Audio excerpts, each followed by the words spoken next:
हुज़ूर सल्लल्लाहु अलैहि वसल्लम ने अपनी हैसियत और हकीकत इन अल्फाज में इरशाद फरमाई कि मैं एक रहमत हूँ जो अल्लाह पाक ने अपनी मखलूक को तोहफ़ा अता फरमाया है। मखलूक पर एहसान किया, फ़ज़ल फरमाया कि एक रहमत उनको अता फरमा दी। हुज़ूर सल्लल्लाहु अलैहि वसल्लम मखलूक के लिए रहमत हैं, रहमत आमा भी हैं और रहमत ख़ासा भी हैं। रहमत आमा का मतलब ये कि सब के लिए रहमत हो, अपनों के लिए भी गैरों के लिए भी। और रहमत ख़ासा का मतलब कि सिर्फ़ अपनों के लिए रहमत हूँ। तो हुज़ूर सल्लल्लाहु अलैहि वसल्लम की ज़ात गिरामी दोनों के लिए रहमत। और फिर ये रहमत आमा और ख़ासा दुनियावी एतबार से भी है, आखिरत के एतबार से भी। दुनिया में नबी पाक सल्लल्लाहु अलैहि वसल्लम रहमत आमा हैं, सारी मखलूक़ात के लिए रहमत, सिर्फ़ सारे इंसानों के लिए नहीं, इंसानों से बढ़कर तमाम मखलूक़ात के लिए रहमत। फिर इंसानों में से जो मानने वाले हैं उनके लिए भी रहमत, और जो दुश्मनी पर उतरे हुए हैं उनके लिए भी रहमत। वो इस तरह से कि हुज़ूर सल्लल्लाहु अलैहि वसल्लम ख़ातमुल अंबिया हैं। ख़ातमुल अंबिया होने का मतलब ये है कि क़यामत तक के लिए अब दीन, शरीयत, हिदायत और वही रुए ज़मीन पर अगर बाकी रहेगी तो वो सिर्फ़ और सिर्फ़ जनाब नबी पाक सल्लल्लाहु अलैहि वसल्लम की बाकी रहेगी। ये अल्लाह ने कानून बना दिया कि ज़मीन हिदायत से खाली नहीं रखनी मैंने, वही के नूर से खाली नहीं रखनी मैंने, ये अल्लाह ने ज़ाब्ता बना दिया। और जब ज़मीन वही के नूर से खाली हो गई फिर क़यामत कायम हो जाएगी। तो हुज़ूर सल्लल्लाहु अलैहि वसल्लम के बाद किसी और वही ने उतरना नहीं है, कोई और हिदायत आनी नहीं है। तो अगर ये हिदायत भी दुनिया से चली जाती है तो इसका मतलब फिर क़यामत। इसलिए हुज़ूर सल्लल्लाहु अलैहि वसल्लम ने फरमाया आना वस्सा कहातैन, कि मैं और क़यामत दो उंगलियों की तरह, यानी जैसे ये दो उंगलियां आपस में मिली हुई हैं, एक उंगली के फ़ौरन बाद दूसरी उंगली आती है। तो मेरा दीन, मेरी शरीयत, मेरी लाही हुई वही, वो जब तक चलेगी क़यामत नहीं आएगी, और जब वो ख़त्म होगी तो उसके फ़ौरन बाद फिर क़यामत।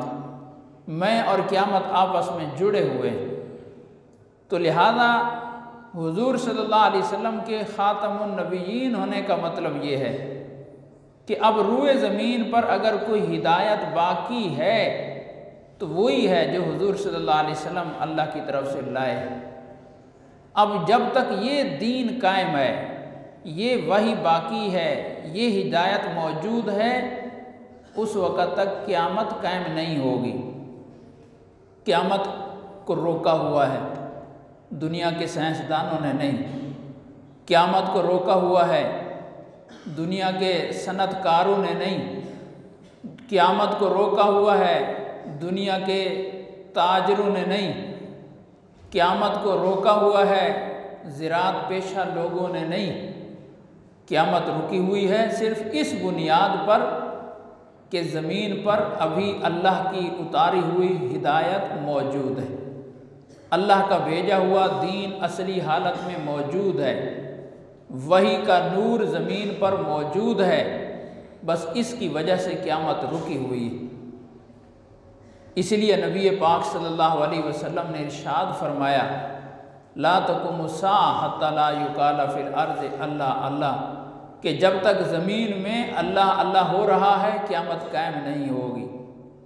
तो क़यामत को रोकने वाली चीज़ वो वही है कि अल्लाह ने कानून बना दिया कि मैंने ज़मीन को नूर वही से खाली नहीं होने देना।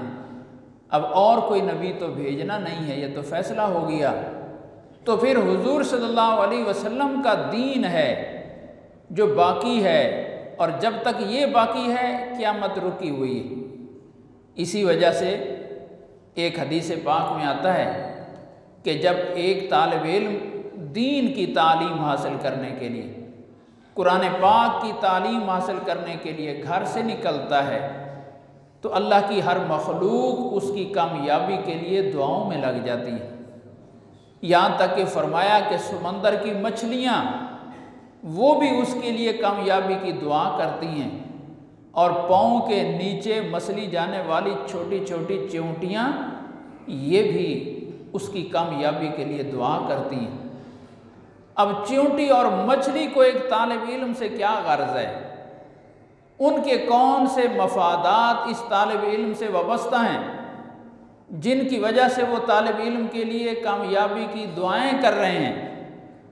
तो वो मफाद ये वाबस्ता है कि वो इस हकीकत को जानते हैं कि हमारी जो दुनिया की ऐश है, मौज है, ये सिर्फ इन लोगों की मरहून मिन्नत है कि जब तक ये कुरान पाक को पढ़ रहे हैं, पढ़ा रहे हैं, दीन का सिलसिला आगे चल रहा है, उस वक़्त तक क़यामत रुकी हुई है।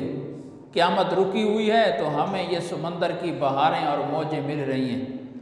अगर क़यामत रुकी हुई है तो ये ज़मीन की सारी फरावानियाँ चिंटी को मिल रही हैं। अगर क़यामत आ जाती है तो फिर ना समंदर बाकी है, ना ज़मीन बाकी है, फिर सारी की सारी मखलूक को लपेट दिया जाएगा। तो लिहाजा दुनिया अगर कायम है तो वो सिर्फ़ हुजूर नबी करीम सल्लल्लाहु अलैहि वसल्लम की वजह से कायम है। अब दुनिया कायम है तो आप सल्लल्लाहु अलैहि वसल्लम के ख़िलाफ़ शान में बकवास करने वाला बदबख्त काफिर भी दुनिया की नेमतों से फ़ायदा उठा रहा है, और वो हुजूर सल्लल्लाहु अलैहि वसल्लम की वजह से उठा रहा है। तो हुजूर सल्लल्लाहु अलैहि वसल्लम का अज़ली से अज़ली बदबख्त दुश्मन अगर ठंडे पानी का कोई घूंट पी रहा है, अगर कोई रोटी खा रहा है, दुनिया की कोई आसानी और फरावानी देख रहा है, तो वो सिर्फ़ और सिर्फ नबी पाक सल्लल्लाहु अलैहि वसल्लम की वजह से उसको मिली है और कोई चीज़ नहीं। तो ये है हुजूर सल्लल्लाहु अलैहि वसल्लम की रहमत आमा। इस रहमत से फ़ायदा मोमिन को भी हो रहा है, काफिर को भी हो रहा है, इंसान को भी हो रहा है, जानवरों और परिंदों को भी हो रहा है।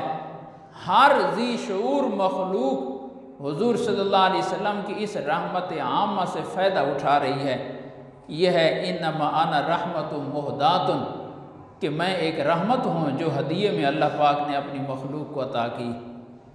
फिर उसके बाद हुजूर सल्लल्लाहु अलैहि वसल्लम की ज़ात गिरामी रहमत ख़ासा भी हैं, यानी अपने मानने वालों के लिए। एक तो उनको ये नेमत मिली कि आपकी वजूद और आपकी लाई हुई शरीयत की बरकत से इनको दुनिया का ये जहान मिला।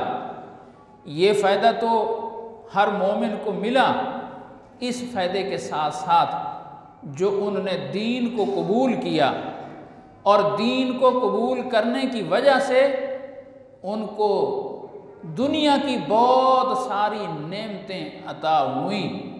ये हुजूर सल्लल्लाहु अलैहि वसल्लम की दुनियावी एतबार से मोमिनों के लिए रहमत ख़ासा है कि अगर मोमिन लोग दीन पर अमल कर लेते हैं तो अल्लाह का ये वादा नहीं है कि मैं उनको इस दुनिया का सबसे अमीर तरीन आदमी बना दूँगा।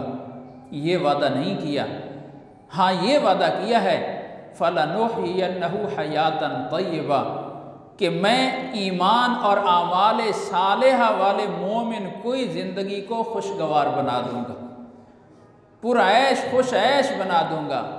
अब हयात तय्यबा में उलमा ने बास की है कि हयात तय्यबा क्या चीज़ है। क्या माली फरावानी का नाम हयात तय्यबा है? असबाब की कसरत का नाम हयात तय्यबा है? ज़िंदगी में कभी मुसीबत और तकलीफ़ देखी ना हो, इसका नाम हयात तय्यबा है? नहीं, इन चीज़ों का ताल्लुक़ हयात तय्यबा से नहीं है। क्योंकि सबसे बड़ी हयात तय्यबा जो हासिल हुई वो अम्बिया अलैहिमुस्सलाम को हासिल हुई। उसके बाद फिर सहाबा किराम हैं, फिर औलिया किराम हैं जिनको अल्लाह ने हयात तय्यबा अता फरमाई, और उनके ऊपर असबाब की किल्लत की आजमाइश भी आई और मुसीबतों वाली आजमाइश भी आई, लेकिन इन सारी आजमाइशों के बावजूद उनका दिल मुतमईन होता है। वो दिल हमेशा मसरूर और खुश रहता है। वो अगर सूली के फंदे पर भी चढ़े हुए हैं तो खुश हैं, परेशान नहीं हैं। हज़रत खुबैब रज़ी अल्लाह ताला अन्हो बदर में इन्होंने मक्के के किसी काफिर को, बड़े काफिर को कत्ल किया। बाद में किसी बदबख्त काफिर ने धोखे के साथ हुजूर सल्लल्लाहु अलैहि वसल्लम से एक जमात मांगी कि हमारे कबीले वालों को तालीम दे, तो उस जमात में हज़रत खुबैब रज़ी अल्लाह ताला अन्हु भी थे और बाकी 10 साथी थे। तकरीबन 2 गिरफ़्तार हो गए, बाकी शहीद हो गए। तो ये जो गिरफ़्तार हुए इनको उन्होंने मक्के में जाकर बेच दिया। तो हज़रत खुबैब रज़ी अल्लाह ताला अन्हु मक्के में गिरफ़्तार रहे, और जिन लोगों का बड़ा बाप कत्ल हुआ था उन्होंने ख़रीदा, और वो अशहुर हराम गुज़रने के इंतज़ार में थे कि जो हुर्मत वाले महीने हैं ये गुज़र जाएं, उसके बाद हज़रत खुबैब रज़ी अल्लाह ताला अन्हु को कत्ल करेंगे। तो 1-2 महीना वो उनके यहाँ बांधे रहे, मेहमान रहे। तो बाद में उस घर के लोग भी मुसलमान हुए। तो वो ख़ातून जो उस घर में उस वक़्त काफरा थी, वो कहती हैं मैंने कई दफ़ा देखा कि खुबैब बैठा अंगूर खा रहा, हालांकि बांधा हुआ है, फिर मक्के में अंगूरों का तसव्वुर नहीं है, लेकिन मैं देखती थी कि खुबैब के हाथ में अंगूरों का खोशा होता था और वो बैठे खा रहे होते थे। बज़ाहिर कत्ल के इंतज़ार में हैं, लेकिन अल्लाह की रहमतें कितनी उतर रही हैं, और उसकी वजह से अब उस कत्ल की गाह में भी बैठे हैं तो मुतमईन बैठे हैं, कोई परेशानी नहीं है।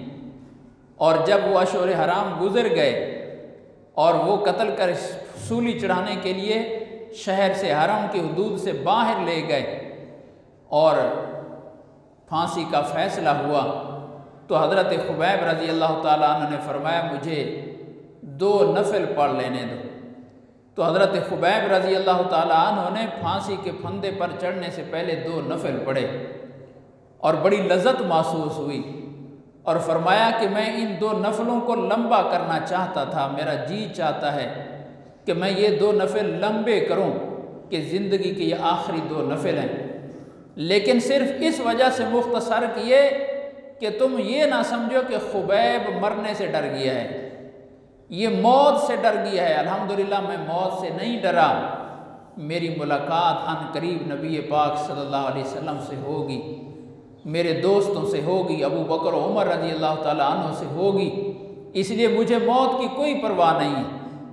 कितनी बड़ी मुसीबत से बज़ाहिर गुज़र रहे हैं, लेकिन दिल मुतमईन है, दिल पर कोई परेशानी नहीं, इसलिए कि अपने हक होने का यकीन है। और फिर जब फांसी दी गई तो तकरीबन 40 दिन तक उनकी लाश को बदबख्तों ने वहीं लटकाए रखा, ना उतारा और ना दफन किया। फिर नबी पाक सल्लल्लाहु अलैहि वसल्लम ने 2 सहाबा भेजे कि उसकी लाश को किसी तरीके से उतार कर ले आओ। तो सहाबा किराम रात के अंधेरे में आए, 40 दिन के बाद की लाश है, उसको उतारा और ना लाश फूली और ना किसी किस्म की कोई बदबू पैदा हुई, ऐसे लगता था जैसे अभी चंद लम्हे पहले फौत हुए। ये है कि जो अल्लाह के राह पर जाता है वो हमेशा के लिए ज़िंदा हो जाता है। और फिर काफिरों का मुखबरी हो गई कि लाश उतार ली गई, उन्होंने पीछे आदमी दौड़ाए पकड़ने के लिए, और वो पकड़ने वाले पीछे करीब पहुंच गए। अब उन्होंने देखा कि अब हम पकड़े गए, तो उन्होंने लाश नीचे रख दी, और नीचे लाश रखी तो ज़मीन फटी और वहीं ज़मीन ने लाश निगल ली और वहीं उनकी कब्र बन गई। अल्लाह ने उनकी लाश को यूं महफूज किया और काफिरों के हाथों से बचाया, तो ये है हयात तय्यबा कि जो नेक आमाल के साथ इस हुजूर सल्लल्लाहु अलैहि वसल्लम की दी हुई शरीयत पर अमल करेगा। ये तो वादा नहीं है कि दुनिया का अमीर तरीन बना दूंगा, ये वादा है कि उसका दिल मुतमईन रहेगा। और दूसरी तरफ अगर कोई शरीयत पर अमल नहीं करता और शरीयत की आज़ाद ज़िंदगी गुजारता है, तो उसके लिए कुरान पाक ने जो अल्फाज बोले वो ये कि फ़इन्न लहू मईशतन ज़न्का, कि उसकी ज़िंदगी को मैं तंग कर दूँगा। बज़ाहिर बड़ी बड़ी इमारतों में आराम कर रहा है, बड़ी बड़ी गाड़ियों में सफ़र कर रहा है और बज़ाहिर दुनिया के सारे वसाइल और असबाब उसको मुयस्सर हैं, लेकिन एक चीज़ से वो खाली है और वो है दिल का सुरूर और दिल का सुकून। उससे वो खाली है। हर वक़्त वो बेचैनी में है, अनदेखे खौफ में है, गुस्से में है, टेंशन में है। यह है मईशतन ज़न्का। ये दीन से दूर आदमी के लिए अल्लाह का वादा है। तो दुनियावी एतबार से हुजूर सल्लल्लाहु अलैहि वसल्लम रहमत हैं कि आप सल्लल्लाहु अलैहि वसल्लम की शरीयत पर अगर ईमान वाले अमल करेंगे तो उनको अल्लाह ताला पुरसुकून ज़िंदगी, पुरलुत्फ़ ज़िंदगी, खुश खुर्रम ज़िंदगी अता फरमाएंगे। यानी कल्बी राहत, कल्बी सुकून उनको नसीब होगा। किसी परेशानी के पास से उनका दिल नहीं गुजरेगा, चाहे वो बड़े बड़े हादसात के अंदर से भी गुजर रहे होंगे, लेकिन दिल मुतमईन होगा। हज़रत रुबैये रज़ी अल्लाह ताला अन्हु इनके बेटे थे और वो बदर की लड़ाई में नबी पाक सल्लल्लाहु अलैहि वसल्लम के साथ शरीक हुए। तो वहाँ पानी का कोई कुआं था, तो ये लड़ाई शुरू होने से पहले अभी वहाँ कुएं पर पानी पीने के लिए गए और कोई काफिर किसी तरफ से छुप कर बैठा हुआ था और उसने तीर मारा और ये शहीद हो गए। तो अब माँ होती है, जवान बेटा यूं शहीद हो तो माँ के लिए सब्र करना कितना मुश्किल है। तो माँ हुजूर सल्लल्लाहु अलैहि वसल्लम के पास हाजिर हुई लड़ाई के बाद, अर्ज़ करने लगी, या रसूल अल्लाह, अगर मेरा बेटा आपकी मायत में काफरों के साथ लड़ते लड़ते शहीद हो गया होता तो मुझे फ़िक्र कोई नहीं थी कि आपके दिफा में, आपकी हिफाजत में वो लड़ा है और शहीद हो गया है। लेकिन यहाँ सूरत हाल ये है कि अभी लड़ाई तो शुरू नहीं हुई थी, मेरा बेटा तो पहले ही शहीद हो गया। अब पता नहीं ये शहादत उसकी अल्लाह के यहाँ कबूल है या नहीं है, ये मौत शहादत की मौत है या नहीं है, और इसकी वजह से वो पता नहीं उसको जन्नत मिली या नहीं मिली। या रसूल अल्लाह, आप इरशाद फरमाएं, अगर तो मेरा बेटा जन्नती है फिर मुझे कोई परवाह नहीं, फिर मुझे उसकी जुदाई का कोई गम नहीं है, फिर मुझे उस पर कोई सदमा नहीं है। लेकिन अगर खुदा न खास्ता मेरा बेटा जन्नती नहीं है, दूसरी तरफ चला गया है, उसकी शहादत ज़ाय हो गई है, तो फिर मैं अपने बेटे पर रोऊंगी और ऐसा रोऊंगी कि मक्के वाले देखेंगे, मदीने वाले देखेंगे कि मैं अपने बेटे पर कैसे रोती हूँ। तो हुजूर सल्लल्लाहु अलैहि वसल्लम ने फरमाया, उम्मे हारसा, जन्नत के भी अल्लाह ने दर्जे बनाए हैं, छोटे दर्जे की जन्नत भी है, दरमियाने की भी है, ऊंचे दर्जे की भी जन्नत है। जन्नत के अंदर भी दर्जे हैं। तेरा बेटा सिर्फ जन्नती ही नहीं बल्कि आला दर्जे का जन्नती, ऊंचे दर्जे का जन्नती है, इसलिए तुझे उस पर फिक्र की ज़रूरत नहीं। अब क्या सूरत है, क्या चीज़ है, जवान बेटा जुदा हो रहा है, माँ का जिगरा है, लेकिन माँ मुकम्मल हौसले में है और किसी किस्म की परेशानी में नहीं है। ये है हयात तय्यबा कि सदमा तो बड़ा आया, लेकिन उस बड़े सदमे पर भी दिल मुतमईन है, टेंशन नहीं है, बेसब्री नहीं है, बेसुकूनी नहीं है, बल्कि खुशी का अंदर से एहसास हो रहा है कि मेरा बेटा अल्हम्दुलिल्लाह अच्छी जगह पहुंच गया है और अल्लाह के यहाँ उससे राज़ी हो गए। तो हयात तय्यबा दूंगा दुनियावी एतबार से, ये मोमिनों के लिए है और मोमिनों के लिए ये वादा है कि मैं दीन पर अमल करने से उनकी परेशानियों को दूर करूँगा और उनके रिज़्क़ में बरकत दूँगा। ये सारे वादे हैं दीन पर अमल करने की सूरत।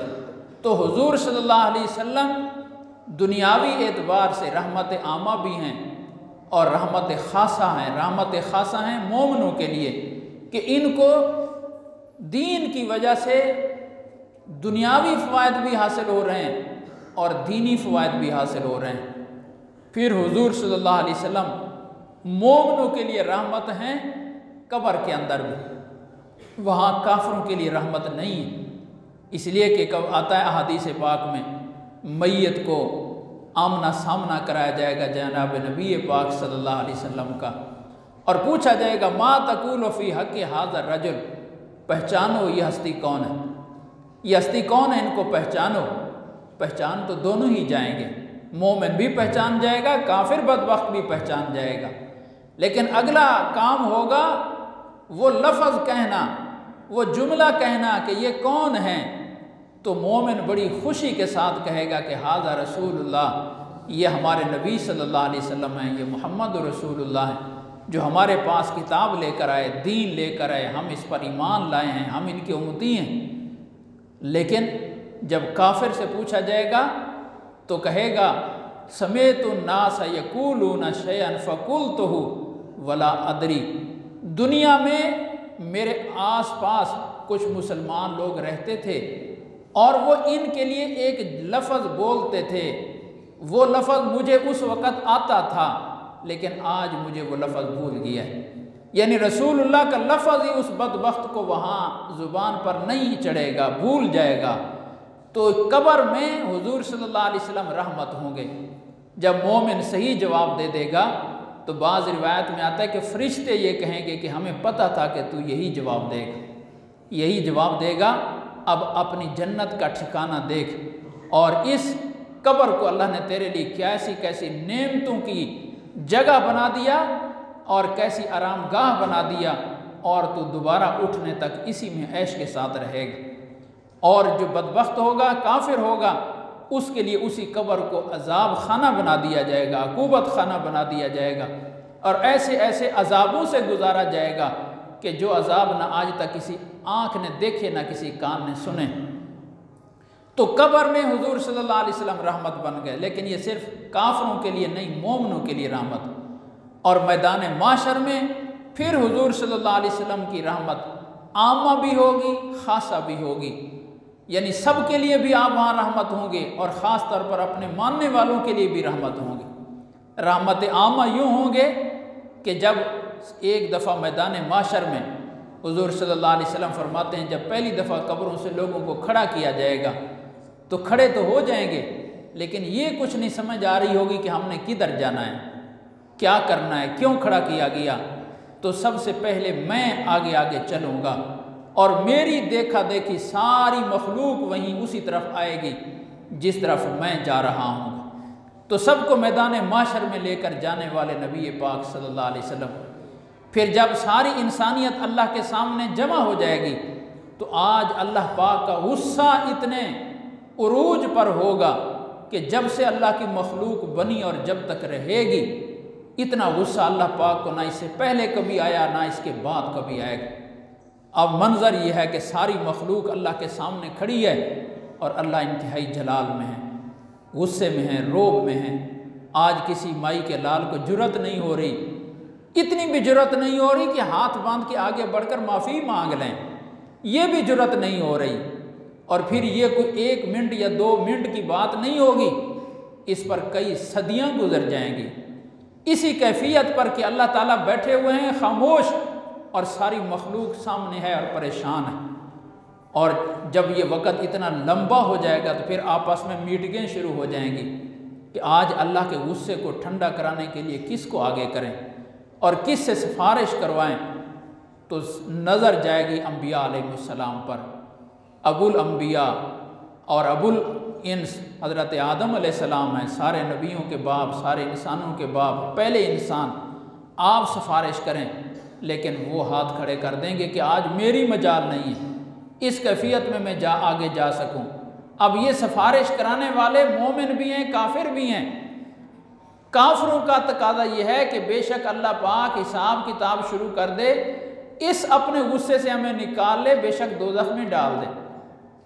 ये गुस्सा उससे भी ज़्यादा तकलीफ दे। तो आखिर आते आते मामला नबी पाक सल्लल्लाहु अलैहि वसल्लम पर आएगा और इस मसले को हुजूर सल्लल्लाहु अलैहि वसल्लम हल करवाएंगे और इंसानों का ये तकाजा पूरा होगा कि अल्लाह पाक हिसाब किताब शुरू फरमाएंगे। तो ये जो रहमत हुई, इस रहमत का फ़ायदा मोमिनों और काफिरों सबको हुआ। तो मैदान माशर में भी हुजूर सल्लल्लाहु अलैहि वसल्लम की रहमत आम्मा का ज़हूर हुआ, जिससे सारी इंसानियत मुस्तफ़ीद हुई। लेकिन उसके बाद फिर जब आगे हिसाब किताब शुरू होगा तो कुछ लोग जन्नत में जाने वाले होंगे। नबी पाक सल्लल्लाहु अलैहि वसल्लम ने इरशाद फरमाया 120 सफ़े होंगी जन्नतियों की, उनमें से 80 सफ़े सिर्फ मेरी उम्मत की होंगी और 40 सफ़े बाकी सारे नबियों की होंगी। यानी पूरी अहले जन्नत का कोटा जितना अल्लाह ने रखा, 2 हिस्से इस उम्मत के। यह है रहमत खासा जो इस उम्मत के लोगों को अल्लाह पाक इस शक्ल में अता फरमाएंगे। और फिर अगली रहमत ये कि इस उम्मत के भी लोग 2 तरह के हैं। कुछ तो वो हैं कि जो सीधा ही जन्नत में चले गए, दोज़ख में उनको नहीं डाला गया, उनके गुनाह थे नहीं, अगर थे तो मराहिल से गुजार कर अल्लाह ने उनकी सफाई कर दी। कभी दुनिया में परेशानियां डालकर गुनाहों को साफ़ कर दिया जाता है, यहाँ भी ना सफाई हो तो कब्र का कुछ अजाब देकर गुनाहों को साफ़ कर दिया जाता है। ये सारे मराहिल गुनाहों को साफ़ करने के हैं। लेकिन कुछ के गुनाह इतने होंगे कि इन मराहिल से भी उनकी सफाई नहीं हुई, तो उनको फिर मज़ीद सफाई के लिए दोज़ख में डाला जाएगा। तो दोज़ख में डालने के बाद हुजूर सल्लल्लाहु अलैहि वसल्लम जन्नत में नहीं तशरीफ़ ले जा रहे, हालांकि जन्नत का इफ्तिताह आपके ज़रिए से होना है। हुजूर सल्लल्लाहु अलैहि वसल्लम फरमाते हैं जन्नती लोग अम्बिया अलैहिस्सलाम समेत जाकर जन्नत का दरवाज़ा खटखटाएंगे, लेकिन दरवाज़े वाले पूछेंगे कौन? आदम, नूह, मूसा अलैहिस्सलाम, या जन्नती अपना अपना नाम बताएंगे। तो जवाब मिलेगा कि हमें हुक्म नहीं है इन हजरात के लिए दरवाज़ा खोलने की।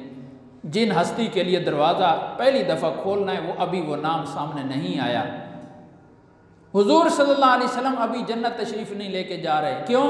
इसलिए कि उम्मत के बहुत सारे लोग अभी दोज़ख में हैं और उनको सिफारिश करवा कर दोज़ख से निकलवा कर फिर जन्नत में तशरीफ़ ले जाएंगे कि अगर मैं जन्नत में चला गया तो पीछे इनको छुड़वाने वाला कौन होगा। तो उस दिन हुजूर सल्लल्लाहु अलैहि वसल्लम की रहमत खासा अपनी उम्मत के लिए, ईमान वालों के लिए जो अव्वलीन मोमिन हैं, बग़ैर हिसाब किताब के सीधा जन्नत में जा रहे हैं, वो भी हुजूर सल्लल्लाहु अलैहि वसल्लम की बरकत से जा रहे हैं। और जो दोज़ख में चले गए और उनको दोज़ख से रिहाई मिल रही है, वो भी हुजूर सल्लल्लाहु अलैहि वसल्लम की रहमत से मुस्तफ़ीद हो रहे हैं। तो आप सल्लल्लाहु अलैहि वसल्लम की रहमत इस जहान में भी है, कब्र में भी है और मैदान माशर में भी है, क़यामत में भी है। यह है रहमत मुहदात। इतनी बड़ी नेमत अल्लाह ने हमें नबी पाक सल्लल्लाहु अलैहि वसल्लम की सूरत में अता फरमाई और आपके लाए हुए दीन की शक्ल में अल्लाह ने ये नेमत हमें अता फरमाई। काश मुसलमान इस रहमत से पूरा पूरा फ़ायदा उठाए और इस दीन पर अमल करे, पूरी तरह से अपनी ज़िंदगी को इस दीन में ढाल ले, ताकि उसकी ये दुनिया भी हयात तय्यबा बन जाए, उसकी कब्र भी जन्नत का बाग बन जाए और वो मैदान माशर में भी उसको हुजूर सल्लल्लाहु अलैहि वसल्लम का कुर्ब मिल जाए। तो इससे बड़ी और कामयाबी क्या हो सकती है कि जो सारे जहानों की कामयाबी हो, वरना किसी के पास इतनी बड़ी कामयाबी का तसव्वुर नहीं है, इतनी बड़ी फरावानी का तसव्वुर नहीं है, अयाशी का तसव्वुर नहीं है कि वो अयाशी यहाँ भी चले, कब्र में भी चले और आगे की भी चले। अल्लाह पाक कदर करने की तौफीक अता फरमाए।